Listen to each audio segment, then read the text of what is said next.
The truth behind Hollywood's perfect woman's mysterious fall. Foreseeing death yet unable to escape.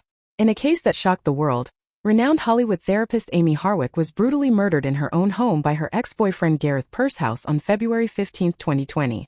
The murder, which took place after years of Harwick attempting to protect herself from Pursehouse's obsessive behavior, highlighted the terrifying consequences of domestic violence and stalking.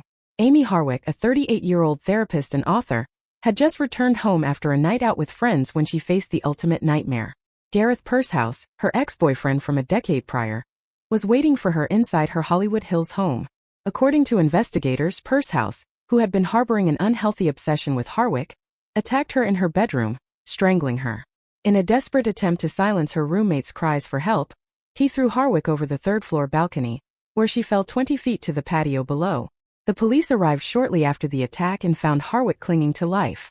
Despite their efforts, she succumbed to her injuries at the hospital just hours later. An autopsy confirmed that her death resulted from blunt force trauma and strangulation. The brutality of the crime left many asking how such a tragedy could have happened. Gareth Pursehouse and Amy Harwick had dated many years before the murder. After their relationship ended, Harwick filed multiple restraining orders against him due to his increasingly obsessive and threatening behavior. Despite these legal measures, Pursehouse continued to stalk her, demonstrating the frightening reality that restraining orders often fail to protect victims from dangerous individuals. A month before her death, Harwick had a chance encounter with Pursehouse at an industry event. Friends of Harwick reported that this encounter set him on a dangerous downward spiral. In court, it was revealed that Pursehouse felt Harwick had ruined his life, a delusion that ultimately led to her death. The legal battle to bring Harwick's killer to justice was long and emotional. In September 2023, Gareth Pursehouse was convicted of first-degree murder, home invasion, and burglary.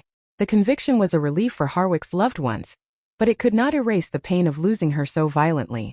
In December 2023, Pursehouse was sentenced to life in prison without the possibility of parole. Prosecutors highlighted how Pursehouse had been obsessed with Harwick, stalking her relentlessly even years after their relationship ended. This sentence brought some closure to a case that had gripped the public's attention and underscored the severe dangers posed by obsessive ex-partners. The public's reaction to Amy Harwick's murder was one of outrage and sadness. On social media, users expressed shock at the details of the case and called for stronger protections for victims of domestic violence and stalking. This could have been prevented if the restraining orders had been taken more seriously, one user commented, echoing the concerns of many who felt the system had failed Harwick. Harwick's death also spurred conversations around how society handles cases of stalking and harassment. Advocates for women's rights used this case as a rallying cry for reform, urging law enforcement and the courts to take threats from former partners more seriously.